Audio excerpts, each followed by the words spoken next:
saya di sini sudah bersama Bapak narasumbernya langsung, yaitu Bapak Ahmad Halim Lubis. Halo Bapak. Halo. Perkenalkan, nama saya Rahmatul Fadilah. Saya mahasiswa dari Insan yang ingin bertanya kepada Bapak Ahmad Halim. Izin, apakah boleh kami bertanya Pak mengenai mahasiswa magang yang di kantor pos ini? Boleh. Pertanyaannya itu, bagaimana penilaian Bapak terhadap anak magang setelah 2 minggu ini? Sudah mulai beradaptasikah di kantor ini? Oke. Jadi selama 2 minggu ini saya lihat, saya amati, saya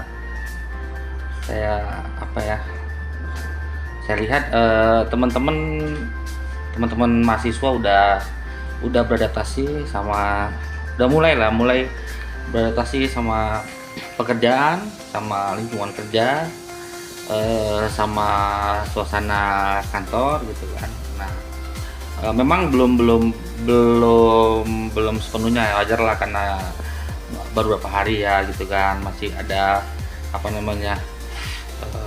ada tembok-tembok kecil lah gitu kan. Ya, biasa, nggak apa-apa, itu manusiawi gitu. Nah, untuk kerja udah memahamin, udah cukup memahamin, udah tahu lah tanggung jawab kayak mana pekerjaan itu. Saya harap juga teman-teman udah bisa juga untuk bisa selain daripada tahu cara kerjanya, tapi saya harap juga teman-teman juga paham sistem yang ada gitu. Sistem yang ada, terus setiap yang dikerjakan itu tahu fungsinya. Jadi bukan sekedar kerja doang, tapi tahu apa maksudnya. Misal kita melakukan penginputan data, nah kita tahu tuh apa maksud dari yang kita kerjakan seperti itu dia. Jadi pentingnya tahu apa yang dikerjakan tuh supaya kita lebih bertanggung jawab sama pekerjaan kita. Mungkin untuk ini ya adaptasi lingkungannya itu bisa nanti berjalannya waktu nanti akan lebih baik lagi. Nggak apa-apa, namanya baru juga, wajar itu. Sok-sok terapi itu kan ada gitu. Memang kami pun dari sisi manajemen tidak menerapkan aturan seperti orang kerja gitu. Kami menerapkan aturan sebagaimana mahasiswa sesuai dengan kapasitas mahasiswa. Jadi menurut saya dengan kapasitas mahasiswa sudah cukup beradaptasi gitu. Cuman ya tetap harus lebih belajar lagi. Kayak itu aja. Pertanyaan yang kedua Pak, sejauh mana masyarakat memanfaatkan layanan digital dari kantor pos seperti aplikasi atau sistem pelacakan barang tersebut? Wah, ini menarik nih. Ini sejauh mana masyarakat ya sebenarnya melek informasi sebenarnya kan, memang betul. Untuk aplikasi pos, berhubung kita ada dua lini bisnis utama. Yang pertama itu kurir itu jasa pengiriman. Terus yang kedua jasa keuangan. Jadi yang pertama itu jasa kiriman atau kurir, yang kedua itu jasa keuangan. Nah, tentu dua ini beda aplikasi dan beda pula penerimaannya di masyarakat gitu. Nah, dari sisi jasa kurir, aplikasi pelacakannya cukup banyak diketahui, terutama mereka yang menggunakan jasa pos. Mereka pada umumnya tahu cara melacak barang. Udah itu kan sekarang ada juga aplikasi pihak ketiga yang menyinkronkan semua jasa kurir. Jadi mereka tinggal cek di satu aplikasi itu mau kurir apa aja bisa terlacak seperti itu. Jadi untuk di sisi sektor layanan jasa kiriman, untuk aplikasi nampaknya sudah diketahui masyarakat secara umum khususnya pelanggan pos gitu. Untuk masih banyak juga yang belum mengetahuinya, masih banyak cara pelacakannya, cuma kita memahami itu memang tantangan kita. Nah, untuk beda lagi di sisi jasa keuangan. Nah, jasa keuangan ini tentu erat kaitannya dengan fintech, finansial teknologi. Nah, kita punya base aplikasi sendiri, itu namanya Postpay. Nah, Postpay ini tidak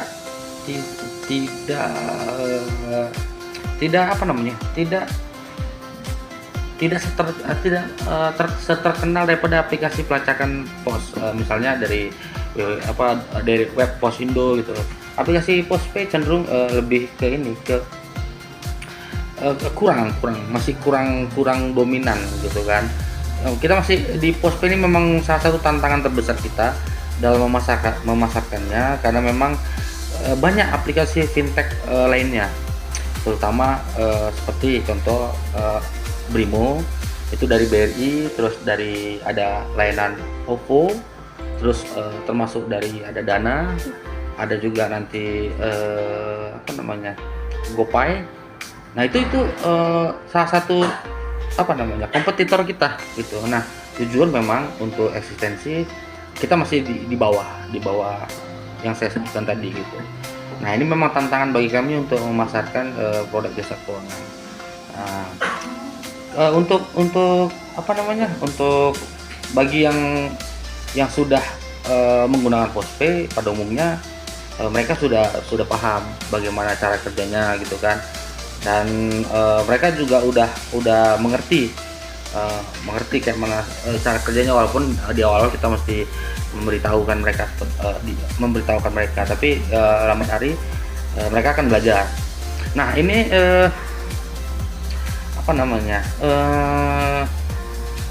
sebenarnya agak bisa dibilang kita meluncurkan aplikasi Postpay ini bahkan jauh sebelum ada aplikasi seperti GoPay, habis itu Link Aja, habis itu aplikasi Dana ataupun OVO. Kita jauh lebih dulu ada aplikasi pos itu. Di awal-awal itu dulu namanya Postgiro Mobile, itu diluncurkan sekitar tahun 2013 kalau saya nggak ingat. Nah, kita lebih awal meluncurkan aplikasi berbasis smartphone mobile, kita lebih awal meluncurkannya. Cuman mungkin karena kurang masifnya pemasaran baik di digital marketing maupun direct selling marketing, itu memang masih minim gitu. Nah, ini memang betul-betul tantangan bagi kami. Ini betul-betul yang PR besar. Bagaimana kami harus memasarkan produk Postpay ini yang notabene PT Pos sendiri merupakan perusahaan plat merah negara. Ini betul-betul tantangan. Saya harap nanti kedepannya aplikasi Postpay ini bisa mengakomodir kebutuhan daripada masyarakat. Mengingat sekarang kita sudah masuk di era digital, di mana cash money itu lebih sedikit di mana digital money itu lebih dominan ketimbang cash money. Itu tentu akan sangat memiliki peluang besar di fintech, terutama di kaminya, untuk meraup potensi yang ada di situ. Itu kalau kita lihat database itu satu hari itu transaksi finansial teknologi di Indonesia itu jutaan transaksi, dan ini betul-betul kue yang besar. Jadi mungkin tuh doakanlah kita bisa meraih kue itu. Sekian. Perkenalkan, nama saya Naya Trianita, mahasiswa magang dari Institut Syekh Abdul Halim Hasan. Saya di sini ingin bertanya kepada Bapak narasumber. Kepada Bapak, bolehkah saya bertanya? Boleh, silakan. Sih Pak, suka dukanya saat bekerja di kantor pos ini? Oh, suka dukanya ya. Waduh. Ini suka duka nih pertanyaan yang sangat kompleks nih ya. Ini lebih ke curahan hati ya ini Nay. Sebelumnya aku nanya dulu, kenapa Nay memilih pertanyaan itu? Karena saya pengen tahu aja Pak. Kan Bapak sudah lama bekerja di sini. Nah, apa aja sih suka dukanya gitu? Oh, suka dukanya. Ya. Nangis saya nih kalau gini nih.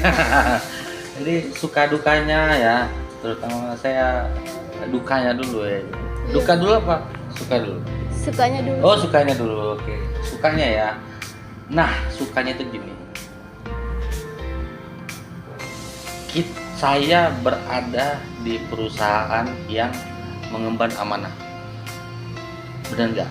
Coba. Orang yang mengirim paket ke kita mempercayakan kita untuk mengantar barangnya atau mengirim paketnya. Artinya apa? Kami tuh perusahaan yang wajib amanah. Betul nggak? Betul. Iya, wajib amanah. Dan kami mengantarkan paket orang atau menyalurkan bantuan. Itu kan merupakan pekerjaan yang mulia, kan, benar ya. Nah, saya sukanya di situ, jujur ya kan. Nah, saya dulu menghindari pekerjaan yang notabene kalau bisa bersifat syariah gitu ya, tidak ada ya kita nggak bisa menghindari riba sepenuhnya gitu kan. Cuman saya berusaha menghindari perusahaan yang terkait dengan riba gitu. Walaupun belum tentu di perusahaan ini 100% tanpa riba, tapi saya berusaha menghindarinya.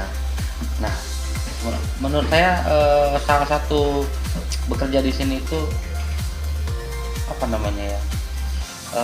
sesuatu yang kebanggaan tersendiri. Di mana saya bekerja di perusahaan jasa layanan pemerintah, di mana mengharuskan kami sebagai pegawai untuk melayani masyarakat itu dengan baik, gitu kan. Dan itu pekerjaan yang ini sangat selain kita bisa bekerja, sebenarnya kita bisa beribadah juga kan, betul nggak? Memudahkan urusan orang itu kan pahala bagi kita ya. Jadi sukanya di situ. Untuk benefit saya rasa cukup lah dengan pekerjaan saya dan tanggung jawab saya gitu.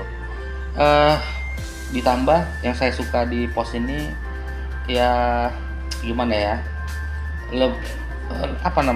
saya udah ada sekitar 4 kantor berkantor di pos ini, mulai dari Bandung, Aceh, habis itu Tebing, ini kantor yang keempat, ini Binjai. Nah, rata-rata di pos ini persaudaraannya kuat gitu kan, ikatan persaudaraannya, dan saya menikmati itu gitu, mensyukurin gitu kan bahwasannya ikatan-ikatan persaudaraan pos itu begitu kuat gitu. Kita bayangkan kami atau saya ya, karena saya cukup lama kerja di pos ini, saya banyak temen sampai ke Papua sana gitu, walaupun tidak pernah jumpa, tapi karena ada hubungan kedekatan insan pos, jadi ada taste tersendiri gitu kan. Nah, itu saya suka gitu, karena saya hobi untuk bersosial ya. Di pos ini mengharuskan kita bekerja untuk banyak kenalan atau banyak bekerja di pos ini menuntut kita untuk banyak relasi, terutama relasi internal pos. Kenapa? Karena semua jaringan dari Sabang sampai Merauke ini semuanya terconnecting gitu, terconnecting. Jadi tentu kita harus punya relasi atau hubungan yang memungkinkan kita untuk saling berkoordinasi. Semisal contoh ada case, ada orang mengirim paket, ternyata paketnya belum sampai, kirim paket ke Palangkaraya. Tentu untuk menelusuri paket itu ada di mana, kami harus menghubungi titik-titik lokasi yang terkait gitu. Semisal pengiriman itu dari Medan atau dari Binjai ke Palangkaraya, titik yang dilewati itu Medan, habis itu Jakarta, habis itu di Surabaya, habis itu Palangkaraya. Nah, kami harus punya koneksi ke situ untuk melakukan pelacakan secara internal, dan itu kan dibutuhkan koneksi. Itu salah satu contohnya. Dan saya suka itu gitu. Bisa ditambah kita banyak kenalan, kita juga banyak wawasan kan. Itu satu. Nah, baru sukanya apa lagi ya? ini apa namanya, mungkin tekanan kerja di sini cukup cukup apa namanya, sesuai lah sama yang didapat gitu, tekanan kerjanya gitu. Tidak, karena ada istilah tuh kerja bagi banting tulang ya apa yang dikerjakan apa yang didapat ya selaras ya gitu. Terus untuk duka ya memang terkadang apa namanya ya, terkadang ada beberapa tugas yang sifatnya itu insidental itu bisa dibilang pekerjaan yang tambahan lebih daripada job rutin. Nah, pekerjaan itu menuntut kita mesti menyelesaikan dalam waktu yang bersamaan gitu. Kalau apa namanya,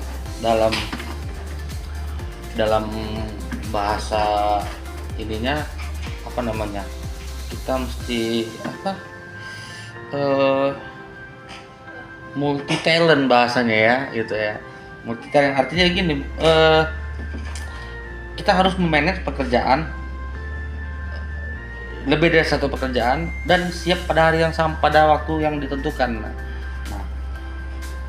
Nah, itu sih yang kadang-kadang buat kita stres, aduh, jadi beban pikiran gitu kan. Kadang-kadang waktu pulang ke rumah juga apa namanya, jadi terlambat gitu kan. Nah, belum lagi ya berkurang waktu sama keluarga, seperti itu bukannya. Mungkin kadang-kadang ada juga ketika ada pekerjaan ekstra itu menuntut apa namanya, mengurangi waktu istirahat kita gitu kan, atau waktu dengan keluarga kita ya kan. Nah, itu kan apa namanya, sedih juga rasanya ya kan.